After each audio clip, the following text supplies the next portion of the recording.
दोस्तों, क्या आपने कभी कराची की सड़कों पर चलते हुए किसी गैंगस्टर को देखा है जो को कंधे पर रख कर कहे आदाब अर्ज़ है जनाब? शायद नहीं, क्योंकि ये पाकिस्तान है, 18वीं सदी का लखनऊ नहीं। लेकिन अगर आप पड़ोसी मुल्क की फिल्में देखें तो इन्हें लगता है हमारा ISI एजेंट हो, लियारी गैंगस्टर हो या आम सब्जी वाला, हम सब नाश्ते में पराठे के बजाय आदाब खाते हैं।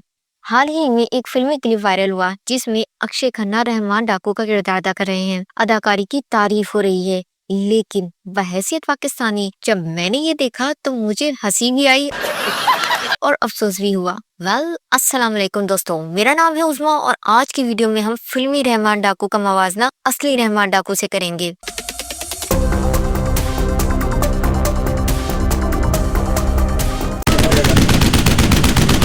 ये आप देख सकते हैं कि बहुत एक जोरदार धमाका सुनाई दिया है और फायरिंग का सिलसिला दोबारा शुरू हो गया है। आप देख सकते हैं दोबारा फायरिंग शुरू हो गई है और ये चारों तरफ से फायरिंग की जा रही है। आप देख सकते हैं कि ये रॉकेट फायर किए जा रहे हैं, ये रॉकेट से फायरिंग की जा रही है।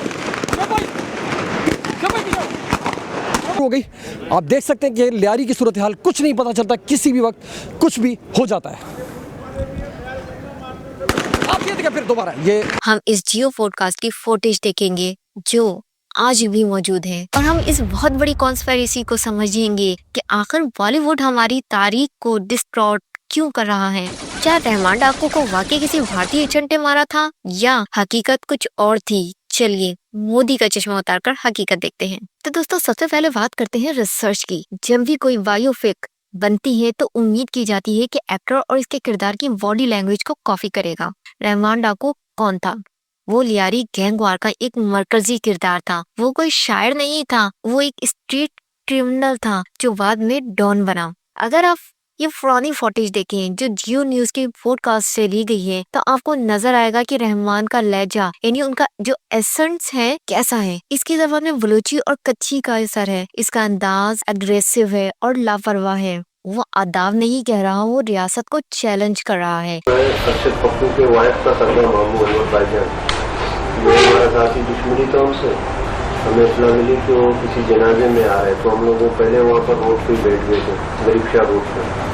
तो जैसे ही आया हमने उस पर फायरिंग किया, अनवर भाईजान हलाक हो गया और जो इसका साथी जख्मी हो गया था और हम लोग मौके से फरार हो गए। क्यों उस पर फायरिंग करी? जो अरशद पप्पू के वाइफ का सगा मामू था और हम लोग का दुश्मनी था उससे, तो कंप्लेने करता था खिलाफ ये सारे लेटे वही बेचता। लेकिन फिल्म में हमें एक ऐसा सपोश विलन दिखाया गया है जो उर्दू ऐसे बोल रहा है जैसे अभी मुशायरे से उठकर आया हो। रहमान डकैत की दी हुई मौत बड़ी कसाई नुमा होती है, बड़ी कसाई नुमा होती है। मसला ये नहीं है कि अदाकारी बुरी है, मसला ये है कि ये एक लेजी राइटिंग है। बॉलीवुड के राइटर्स के लिए पाकिस्तान का मतलब सिर्फ शलवार कमीज, सुरमा और आदाब है। उन्होंने यूट्यूब पर मौजूद असली वीडियोस देखने की जहमत भी नहीं की। क्यों? क्योंकि इनका मकसद किरदार दिखाना नहीं बल्कि एक खास नैरेटिव बेचना था। अब आते हैं इस कहानी के सबसे अहम हिस्से पर, दी इनकाउंटर। फिल्म हमें दिखाती है कि शायद ये काम किसी भारतीय नेटवर्क या एजेंट का था या इसमें कोई बैरूनी हाथ था। लेकिन हकीकत क्या है, यहाँ हमें जिक्र करना होगा कराची के मशहूर पुलिस ऑफिसर चौधरी असलम का। तारीख हमें बताती है कि रहमान डाकू 2011 में एक पुलिस मुकाबले में मारा गया। क्रेडिट किसको मिला?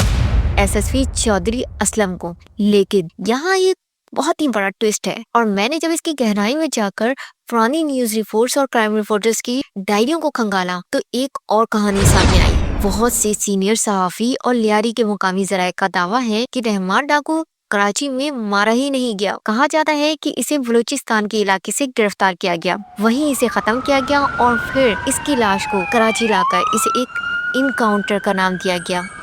SSP ईस्ट इन्वेस्टिगेशन इस बात की तस्दीक करता हूँ कि ये रहमान डकैत, ये एक मुकामी पुलिस ऑपरेशन था, एक इंटरनल मैटर लेकिन बॉलीवुड की फिल्म में इसे दिखाया गया जैसे वहां भी कोई भारतीय एजेंट मौजूद था जिसने ये खेल खेला। ये सिर्फ एक फिल्मी सीन नहीं है, ये एक हिस्ट्री रीराइटिंग है। ये दुनिया को दिखाने की कोशिश कर रहे हैं कि पाकिस्तान के अंदर जो कुछ भी होता है, चाहे वो गैंगवार हो या पुलिस ऑपरेशन, इसकी डोरियां कहीं ना कहीं भारत हिला रहा है। रात के इतिहास में पहली बार हम अपना असेट पाकिस्तानी अंडरवर्ल्ड, उनका माफिया, उनकी गैंग्स को इन्फिल्ट्रेट करने भेजेंगे। Evidence has shown that directly or indirectly इस दुनिया में हो रहे ऑलमोस्ट हर टेररिस्ट अटैक के पीछे पाकिस्तान का हाथ है। अगर कोई इंटरनेशनल इन्वेस्टिगेशन हो जाए तो आईएसआई का नाम नहीं आना चाहिए। पाकिस्तानी आईएसआई किसी टेररिस्ट ऑर्गेनाइजेशन से इंडिया पे हमला करवाती है तो आर्म्स और एमिनेशन कहां से एक्वायर करती है, जो कि एक मज़े का खेज झूठ है। दोस्तों, आपने वो जुमला तो सुना होगा, ऐसा है जैसे आप मोदी के चश्मा उतारकर पाकिस्तान को देख रहे हो। ये बात बहुत गहरी है। जब आप कोई चीज मोदी के चश्मे यानी कि भारतीय नेशनलिस्ट नैरेटिव से देखते हैं तो आपको पाकिस्तान एक जीता जागता मुल्क नजर नहीं आता, बल्कि एक कार्टून नजर आता है जहाँ पर हर कोई साजिश कर रहा है, जहाँ आईएसआई एजेंट भी ड्राइंग रूम में बैठकर आदाब कहते हैं, जहाँ के लोग नॉर्मल जिंदगी ही नहीं गुजार रहे हैं। दोस्तों, ये फिल्में सिर्फ एंटरटेनमेंट नहीं है, ये सॉफ्ट पावर का हथियार है। जब दुनिया नेटफ्लिक्स या दीगर प्लेटफॉर्म्स पर ये फिल्में देखती है तो वो सबकॉन्शियसली यही मान लेती है कि पाकिस्तान ऐसा ही है, क्योंकि वो असली रहमान डाकू को नहीं जानते, वो असली लियारी को नहीं जानते, वो बस इस कार्टून को सच मान लेते हैं। तो दोस्तों, नतीजा क्या निकलता है? हम अक्षय खन्ना या किसी भी एक्टर की काबिलियत पर शक नहीं करते, लेकिन जिस लेंस से वो हमें दिखा रहे हैं वो धुंधला है।